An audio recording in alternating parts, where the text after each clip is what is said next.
Welcome home to USA Global TV and Radio, a place where dreams take flight, with authentic storytelling, diverse perspectives and meaningful conversations, where global stories unite and bridges are built beyond all borders. Discover world-class education, entertainment, hope and inspiration.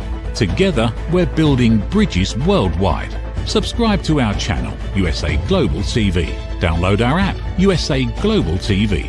Be our guest or join our team. Visit usaglobaltv.com. Thanks to our founder and executive producer, Dr. Jacqueline Kerbeck. Music score by Yeffy Tang from Cloud Road Music. Voiceover artist Mike Porter. Creative direction by Paul Garcia. USA Global TV and Radio, your home for global connection. All rights reserved. This video and its contents are the exclusive property of USA Global TV and Radio. Unauthorized use, duplication or redistribution in any form is strictly prohibited.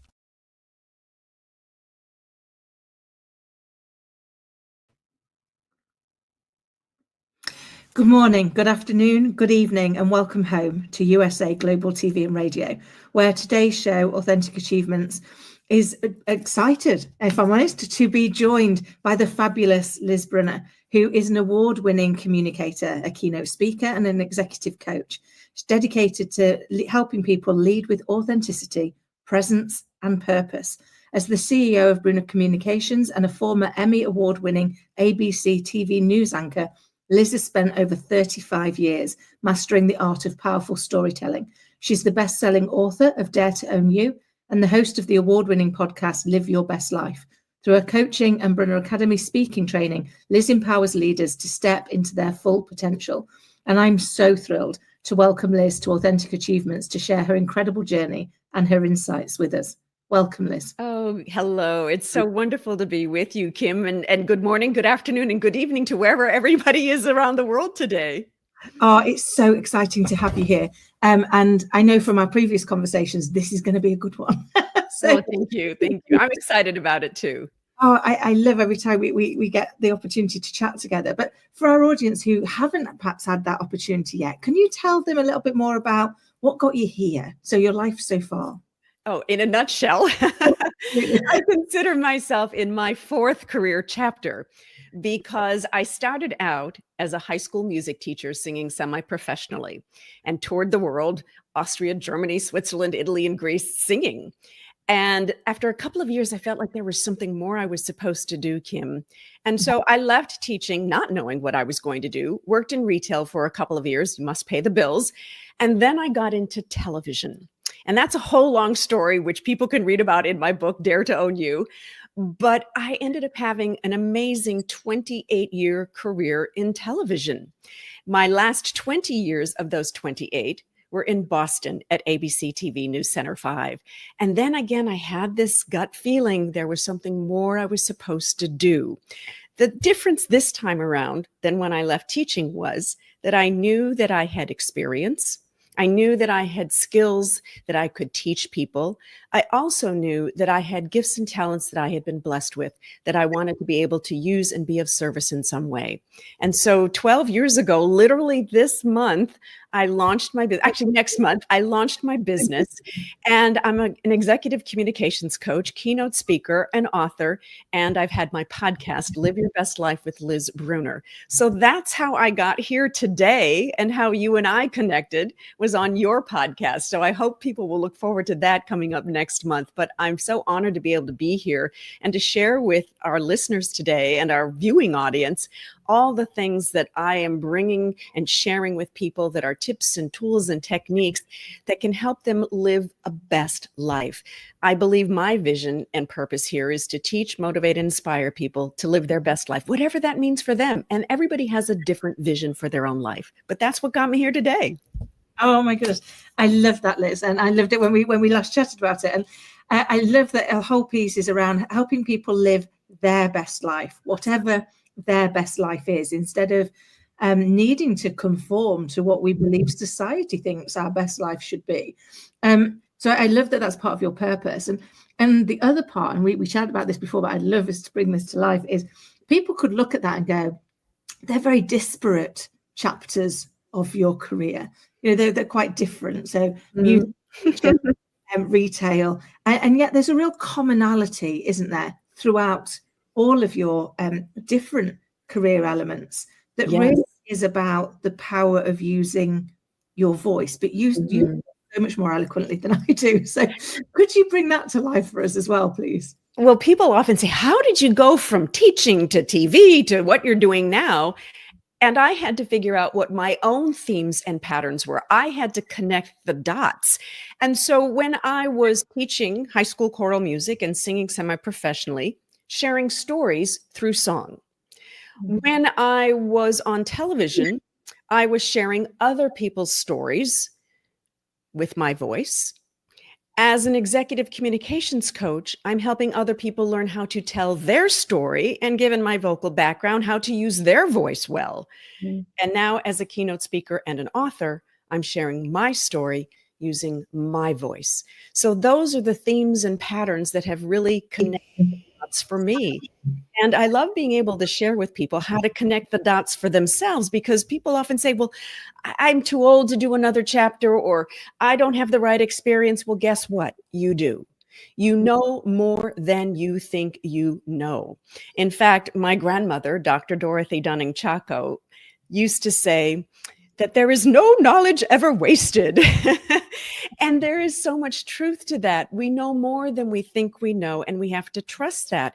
And understanding that our experiences, good and bad, personal and professional, there are themes and patterns that can help you create that next chapter for yourself, should you so choose. Oh, I love that. And I love your grandmother. I've listened to your book, and her wisdom is peppered throughout, isn't it? And she has always, she strikes me as a very sage and wise soul. Would that be fair? Oh, 100%. She was an amazing woman, and she had a number of doctorates, medical doctors, and she started the first leprosy colony in India. Wow. And what's so interesting about that is she married my grandfather, who was 100% Indian. My grandmother was American, and they spent a lot of time figuring out whether or not they should even get married, because back in the 1930s, when they were figuring this out, they met at Columbia University. They knew that it was going to be challenging for them because she was going to lose her citizenship, and my grandfather was going to lose his opportunity to be a bishop in the Syrian Christian church if they married. But they married, and the reason the Indian people accepted her was because she could help them as a medical doctor. She was an amazing, amazing woman, so too is my mother. The apple doesn't fall far from the tree. I love that. And it's those passed down pieces of wisdom, isn't it? And also that passed down passion for purpose. I think that's when we chatted before, the passion around finding your purpose and then using that passion to have the courage to overcome the challenges that get in the way, because life loves to throw us a little plot twist, doesn't it? Always. And I'll share another quote, if I may, which is one from my mother, which is, the goal of living is to be able to absorb all of the pain of life and lose none of the joy. Look, life is going to throw challenges at all of us, obstacles at all of us. That is a part of life. But how we choose to rise above, how we choose to look at that, I'm not saying it's easy. I am not saying it's easy, but we have a choice in how we respond to those situations that come our way. Liz, I love that. And we are definite kindred souls. Yeah. I believe everything in life is either a lesson, a blessing, or both. So in the moment when I'm not feeling blessed, of which there's a few, I look at the lesson and the blessings right there, isn't it? It's, as you say, it's in the, it's not in what happens, it's in how we choose to respond to it that our opportunity really lies. Would that be fair? You know, a lot of people also feel like, oh my gosh, I was a failure because this didn't work out or that didn't work out. It's only a failure if you don't learn the lesson, no matter the situation, personal or professional. Can you take whatever lessons those are and use them to propel you forward? Again, it may not be easy, it may take time, but are you willing to do that inner work? Are you willing to be self-aware? Are you willing to look at it from a slightly different perspective, a different lens, and give yourself permission to look at it from a different lens? Then you can take that lesson forward into life. Oh, I I love everything that you say. You know, one of the things that I regularly say to my little girl is you need to give yourself permission to be human. And as humans, we are perfectly imperfect. We are flawed. We'll make mistakes. And that's okay. It's about what we learn from them. It's about what we do as a result of having that lesson, and having the courage to do the inner work, because that step's not easy. No, it's not. It's absolutely not. And I'm a firm believer that sometimes being imperfect is more perfect, because you are being your best authentic self, and owning that, giving yourself permission to own that, having the courage to own that. It's not always easy, but those are the first steps. So I completely agree. And it is, as I say to Scott all the time, we are perfectly imperfect. Our imperfection is our perfection, because it's our opportunity to grow and evolve. But whereas the bits of us that are already perfect, there's not a lot we can do with that. There's no opportunity to evolve those, as though unless we lose them. So when you're giving keynote speeches, what are the main topics that you like to talk about? I have several topics, and thank you for asking about that. But one that sort of brings all of them together is the it factor. Unlocking the it factor through intentional transformation. It factor. The it factor is about garnering more confidence, more presence, more authenticity, which leads to more influence. And how you get that is by aligning your physical, your mental, and your relational self. When all three are aligned, that is when you can achieve the it factor. And the it factor is so important. I believe it, anybody and everybody can have the it factor. And when you do, you have bigger opportunities, more career advancement, deeper connections with people. But it starts with the physical.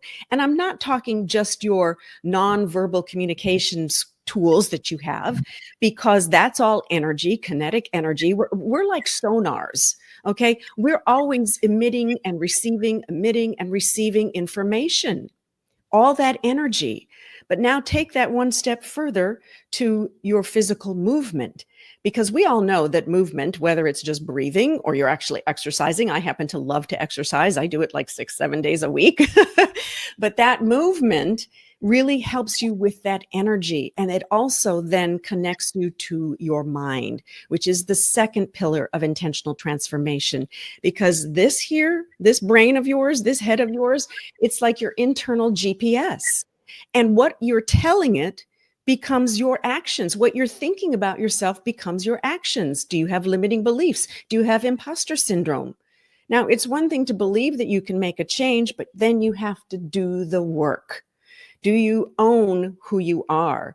So when your body and your mind are connected, now that leads to your relational self, because the relationship you have with yourself is the relationship you're going to have with everybody else. And that's where that piece starts. And that goes into, do you own your weaknesses? Do you know what they are? Are you owning who you are? And then that leads into your communication skills. And the way you communicate with people develops trust or not with people. They can feel that confidence. They can feel that belief. And so now when you have all three of these combined, that is when you have the it factor through intentional transformation. That's in a nutshell. There's a lot more to it than that, but I gave you a little Reader's Digest version. Sounds so simple. We'll all be doing. Yeah, so simple. It is and it isn't, Kim. It is and it isn't. It requires the work, the inner work, the discipline to do the inner work. And it's not something that you can fake, but it is something that is very real. And here's the other thing from an organizational standpoint. When you have people, employees in your company that have the it factor, companies that have teams that are built on the it factor create organizational transformation. And those companies are more trusted, they're more believable, they have more purpose and more success. I love that, because it's so true, isn't it? You know, we are, as an organization, we are the result of the culture that we have implemented and that we allow to thrive. And if we don't if we don't do that intentionally, Mm-hmm. then culture can undermine what we're thinking. You know, I had a client I was talking to about this, and I was like, you might be the kindest, most driven, most purposeful individual, but it doesn't matter what you do and say. It also matters what you allow to be said and done that goes unchecked. So if you're allowing other people in your team or in that board to behave adversely to what you're saying, nobody will believe that what you're saying is really what you mean. And so it's also having that courage to take a stand against that value proposition, isn't it? And I love that the first part of the IT is that it's intentional. Because so often we're unintentional in what we're doing, and then we wonder why we end up where we ended up. And you're like, yes, we have a choice every single day to move or not move, to think thoughts that are positive or negative, to react to situations in a positive or negative way. We have every single day a choice in our physical, in our mindset, and in our relationships. Intentional transformation. That's the way you move through it, is that you have to make that choice on a daily basis to have more confidence, to have more presence, to have more authenticity, which then leads to more influence. But it's aligning all three of these pillars. And what I love is that this whole idea of intentional transformation leading to the it factor is everything that I coach people on all the time, whether it's your communication skills. And you just mentioned a moment ago about what you say and what you speak. It's what you say, how you say it, how you sound saying it, and sometimes even when you say it actually matters. So what are the communication skills, tools, and techniques that you can use to communicate with clarity, to connect with people, to engage with people? And so bringing all that together. And what I love about this is the work that I do and sharing with people about the it factor and intentional transformation in my keynotes is that I love to unlock the science behind it as well as the soul behind it. And a lot of people think, well, I can't change. This is the way I've always done things. Well, guess what? There's such a thing as neuroplasticity, which means we can change the way our brains think and the way we act no matter our age. Isn't that wonderful to know that scientifically? Neuroplasticity. I love it. I mean, the human brain is an amazing, amazing thing. And we don't really understand just half of what it can do. Yeah, I read research where the person uses just 10% of their brain's capacity, just 10. I think there's so much more in there. And I had it explained to me that we, as children growing up, we create these kind of like I am statements, or and I think we create them at the age of 7, and we enforce them at the age of 14, and we embed them at the age of 21. And if we don't go back and intentionally look at them, they are the silent operating system to our life. And that terrified me, because I was like, I don't know about anybody else, but I'm one of these people that the minute my phone flashes up with a software update, I'm like, oh, must do immediately. Don't know why. And yet I looked at it and was like, I'm 52 this year. So if I hadn't gone back and looked at my operating system, it would be 31 years out of date. The thought of running anything else in like electronically in my life with 31-year-old outdated and not really looked at software beggars belief, doesn't it? And yet we don't always know this. So I love that what you're doing is putting that knowledge out there, because that's also one of the first steps, isn't it? One of the first steps is understanding there's an opportunity to change, and that we don't have to stay where we are just because that's where we've always been. You touched on the brain too here, and what we think about, and those years of those thoughts going through our head. And there's research that suggests, I think it's something like there's 50,000 thoughts that run through our head every day. And sometimes more than 90% of them are negative. Now think about what that is doing to your physical body, to your mental state, to the relationships that you have. And I was just watching something on Instagram, and it was about a scientist who was talking about his students took bottles of water, and they spoke negatively to the bottles of water, and they spoke positively to another set of bottles of water. And when they looked at them after they froze those bottles of water under a microscope, the ones that were spoken to negatively, like I hate you, they had different, their molecules were all funky. I don't remember the exact word he used, but then the ones that were positive, they had these beautiful crystallized images. Now, just imagine that for a moment. If that's our brain, what can we do to our life by removing some of those imposter syndrome and limiting belief thoughts? Now, it does take work. I'm not lying. That's why I call it intentional transformation. We have to sometimes seek professional help to have those limiting beliefs and imposter syndrome moments go away. And nearly 3/4 of the population at some point in time in their life, Kim, will have feelings of imposter syndrome, will have feelings of limiting beliefs. I couldn't agree more. In fact, one of the things, I don't think I shared this with you when you were on my platform, but 5 years ago, me and 2 friends actually launched International Imposter Syndrome Awareness Day to provide free resources to people to go, one of the first steps is talking about it. Yes. But those of that imposter, you ain't going to tell anybody, because your biggest fear is they're going to find out you're an imposter. If I come and tell you, I feel like... Well, even when I was considering leaving television, I really didn't know what I was going to do. I was quietly and confidentially talking to leaders in the community, saying and asking, what does somebody like me do if you think you might want to do something else? I don't know. And I was so afraid to share that with people, because many of them would look at me and say, well, here's this confident news anchor. She's doing such a great job. She's an Emmy Award-winning newscaster. How would she have any feelings of imposter syndrome?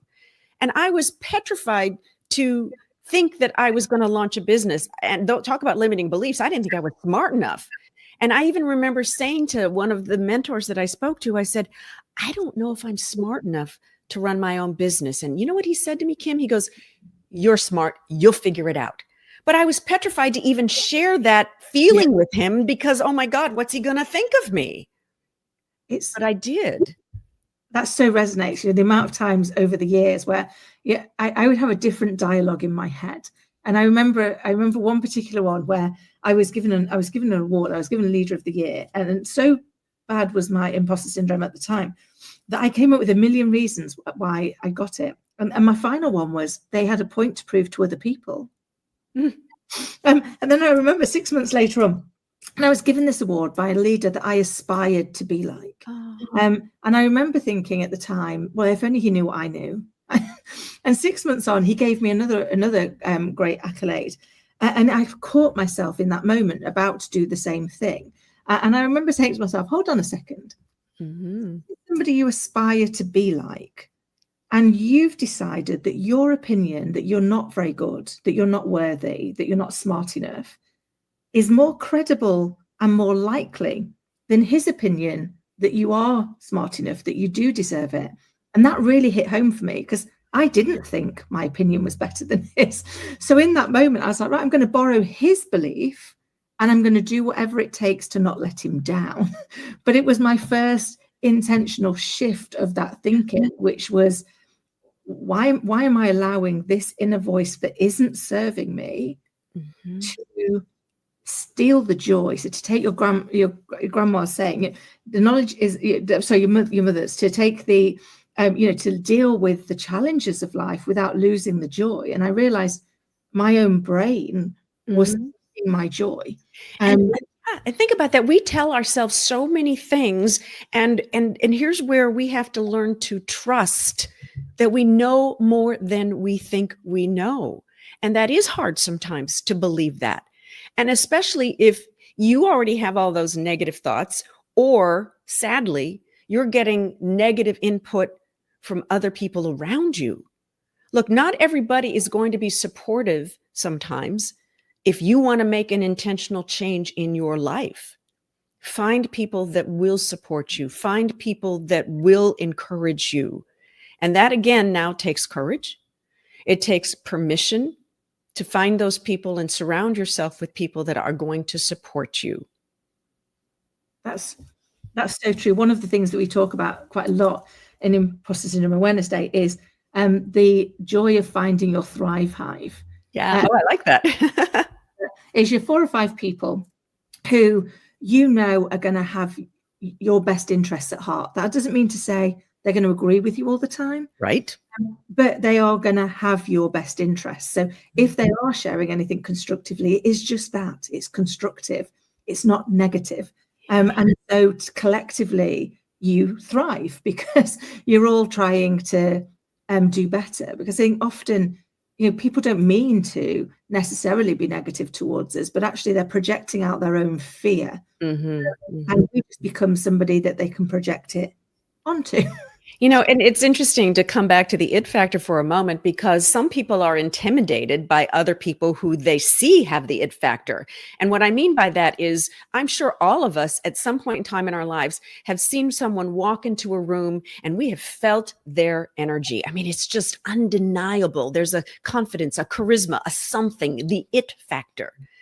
And some people are attracted to that, and some people feel intimidated by that, because of their own feelings of either a lack of self-worth or imposter syndrome or limiting beliefs. And yet I'm such a firm believer that everybody can have the it factor. And some people might be thinking, well, why would I want the it factor? Well, is there a promotion that you've been trying to get and it's not happening and it might elude you? Is there an opportunity where you're in a meeting, for example, and you so desire to be seen and heard as you intend and put forth an opinion, but you feel like you can't? If those kinds of things are happening, I want you to think about the it factor. What can you do to achieve that it factor so you can have more confidence, more presence, more authenticity, and ultimately more influence? Be seen and heard as you intend. Oh, it's so true, because as we develop and as we grow, and I've done lots and lots and lots of work over the years, which is part of how we evolve. But it is in understanding what's the purpose of doing that evolution. What's the purpose of doing that difficult work? Because it is difficult. It's not easy to do. Right. But actually, if your passion is to serve, you can serve better by being the best you that you can be.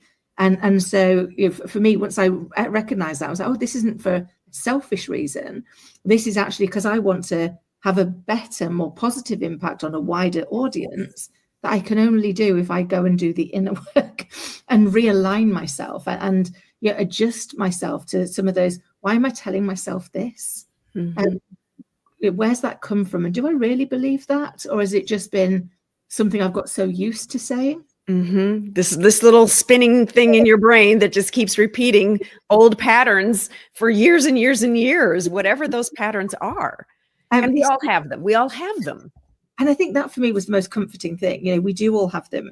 And those feelings of imposter syndrome, we think we're the only ones that have it. And as you said, more than 3/4 of the world at some point feel that inner imposter. So maybe not every minute of every day. No. For me, I always joke and say, I think it should almost be everything in the world these days is on a spectrum, almost on a spectrum that says true alignment. The it factor is where your ability and your belief are aligned. Yes. Whereas imposter syndrome is where your belief is here and your ability is there. And so you kind of are missing that opportunity. And then obviously you could go the other way where your belief is greater than your ability. And there are some people who are out there like that. We know that. Absolutely. But, bless them all. Bless them all. I mean, everything is an opportunity to learn. But I think, for me, I'd love your thoughts on this. For me, sometimes I feel it's almost situational. There are times like if I'm doing beans on toast, my little girl, I've nailed that. I'm okay. I don't panic at any point that I have not got the capacity to do that well. Whereas sometimes faced with something new, that doubt can creep in. That, oh, what if I shouldn't? What if I shouldn't be here? What if I shouldn't be doing that? And for me, one of the real levelers was Einstein, who globally recognized as a genius, also had imposter syndrome in parts of his life. And you're like, there is nobody that is safe from these thoughts. But that is what they are, isn't it? Thoughts that we can then, through neuroplasticity, You say it much better than I do.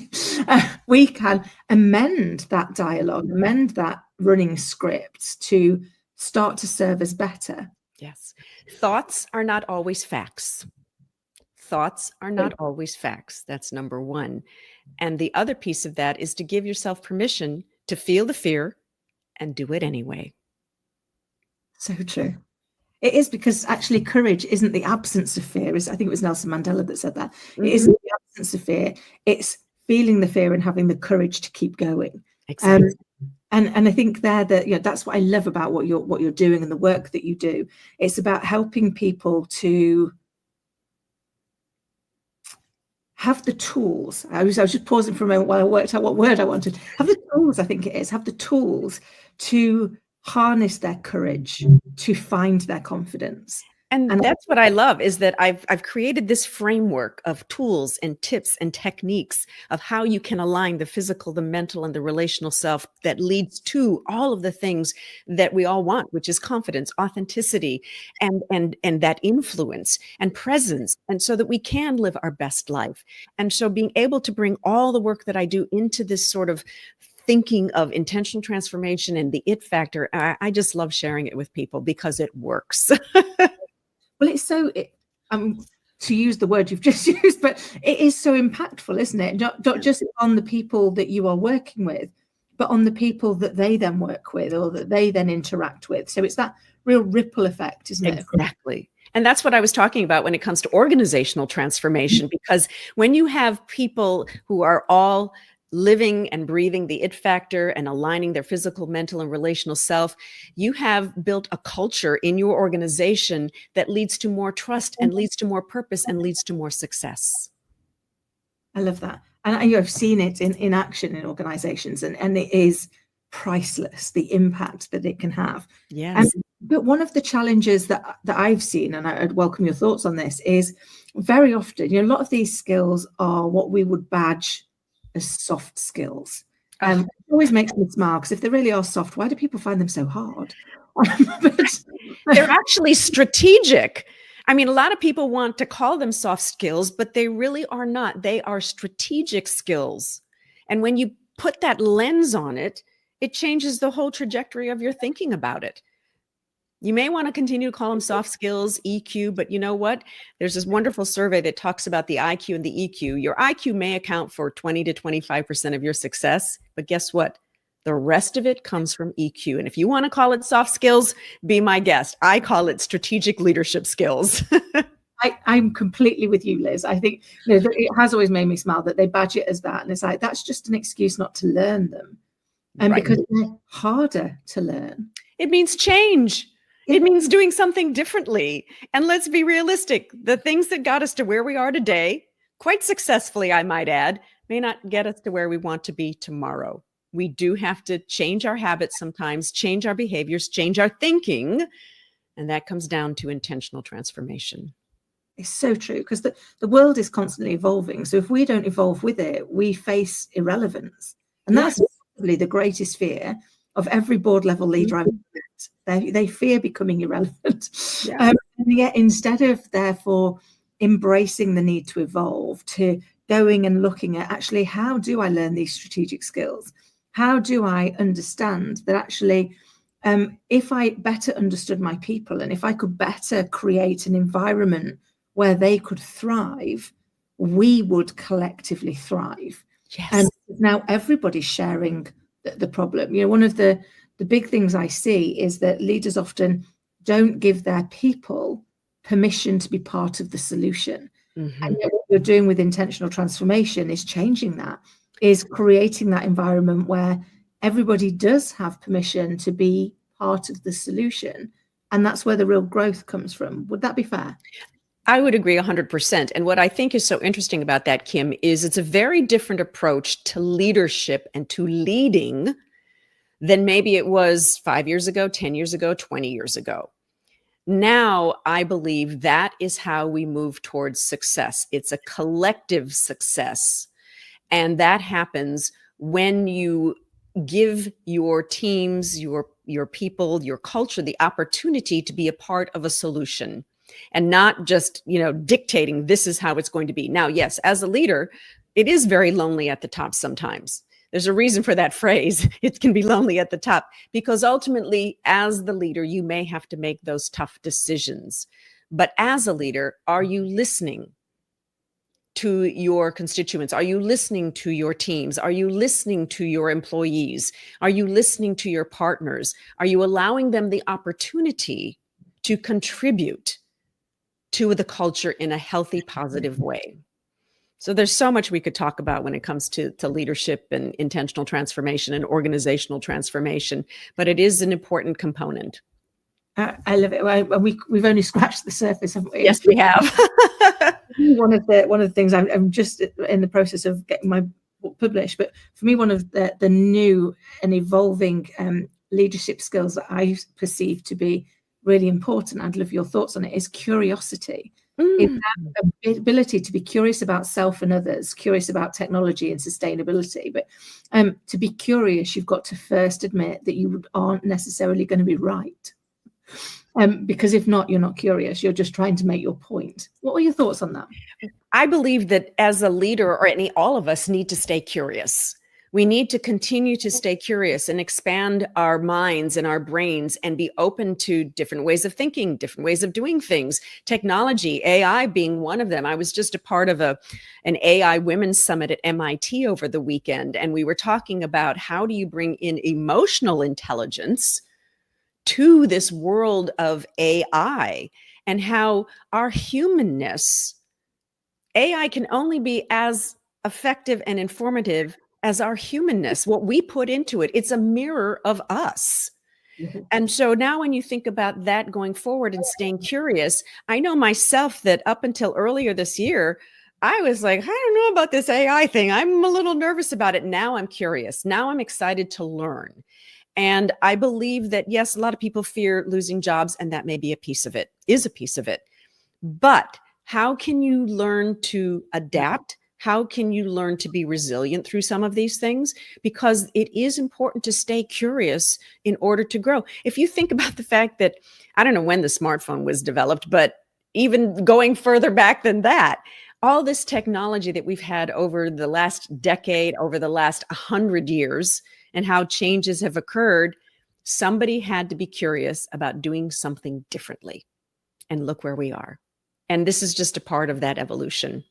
Who knows where we're going to go 100 years from now? That's an exciting bit, isn't it? And I often think sometimes the phrases that we were brought up with don't help. I was brought up with the phrase "curiosity killed the cat," and I'm going to say it wasn't until I started researching for my book that I realised that's only half the phrase. And in actual fact, it's curiosity killed the cat, and satisfaction brought it back.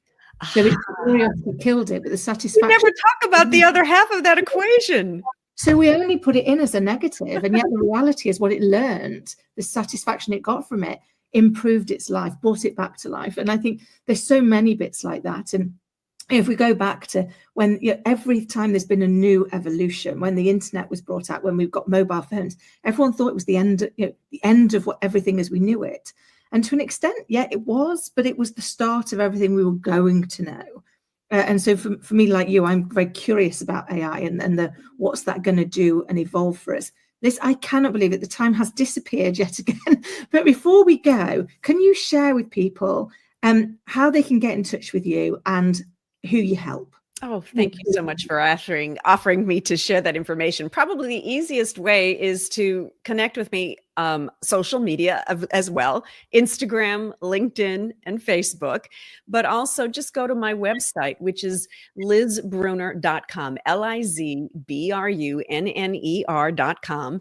And there you will be able to find all of my service offerings and what I do, my keynote speaking topics. You'll also be able to see, you have my book up there right now. Yes, Dare to Own You, Taking Your Authenticity and Dreams into Your Next Chapter. And the second edition of my book just came out this past summer. So it has a little bit of new information from the first edition. But one of the things I'm most proud about this book, besides it being a bestseller and an award-winning book, was that Forbes called it a teaching memoir. And to me, that just really is exactly the definition of this book.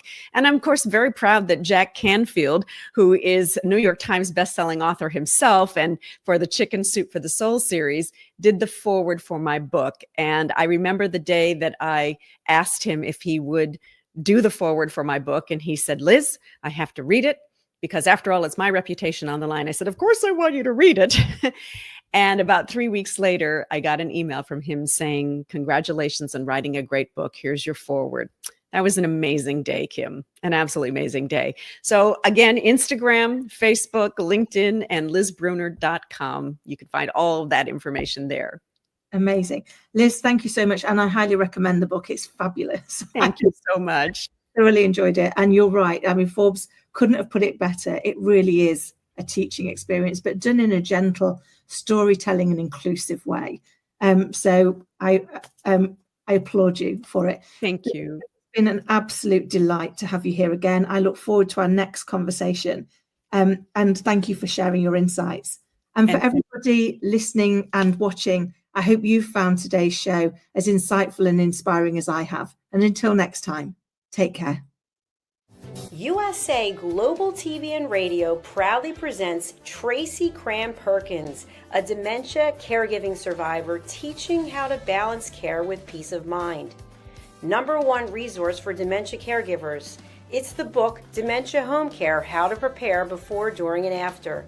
Over 17,000 copies sold of this must-have guide.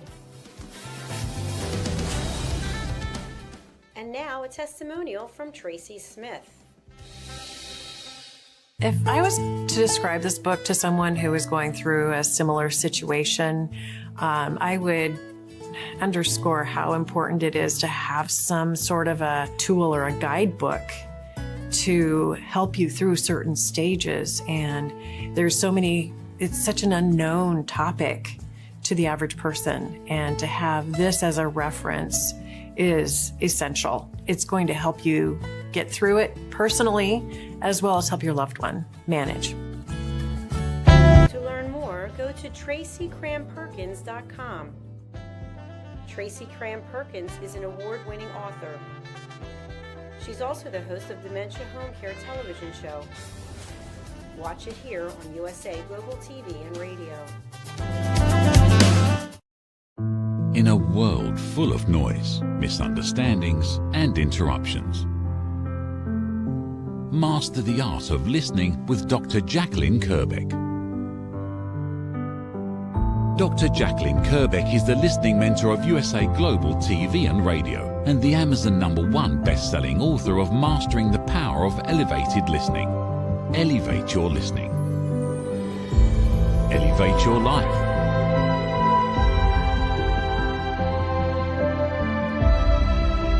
Join a global learning experience in person or via Zoom. Reserve your spot today. usaglobaltv.com/book-your-session or drjacqueline.thinkific.com. Join Dr. Kerbeck's listening courses or hire her to unlock deeper connections and authentic conversations. Get ready to wear the brand that's changing the world of media. Introducing the official USA Global TV and Radio online store. From our TV show hosts to our incredible global guests, you asked, we delivered. Rep your appearance with pride. Whether you've been on air, hosted a show, or tuned in, we have something just for you. Visit us at usaglobaltvradioshoп.myspreadshop.com and start shopping today. Check back frequently. We're dropping fresh new designs all the time. Showcase your role in our global community. These designs celebrate your voice, your story, your presence. It's more than just merchandise. It's a movement of hope, inspiration, education, and elevated listening. Head to usaglobaltvradioshoп.myspreadshop.com. Your spotlight awaits. USA Global TV and Radio. Elevate your style. Elevate the world. Thank you, viewers and listeners of USA Global TV and Radio, for joining us today. We're honoured to have your time and attention as part of our global community. At USA Global TV and Radio, we believe in the power of authentic conversations, meaningful connections, and creating a world of possibilities together. Want to be part of something bigger? Join our team of elevated listeners at usaglobaltv.com, a space where your voice matters and your ability to listen transforms relationships. Stay connected with us across all our platforms for thought-provoking discussions, expert insights, and empowering stories. Subscribe to our channels at youtube.com/c/USA Global TV. Follow us on social media and explore the endless opportunities we're creating for growth, learning, and inspiration. Together, we're not just broadcasting, we're building bridges and changing lives one conversation at a time. For inquiries, contact us at info@usaglobaltv.com. Music by Johnny Dyes. Produced by Executive Producer and Director Dr. Jacqueline Kerbeck. Voiceover by Mike Porter. Creative Direction by Paul Garcia. All rights reserved. Copyright 2025. Visit usaglobaltv.com to view our full terms and conditions.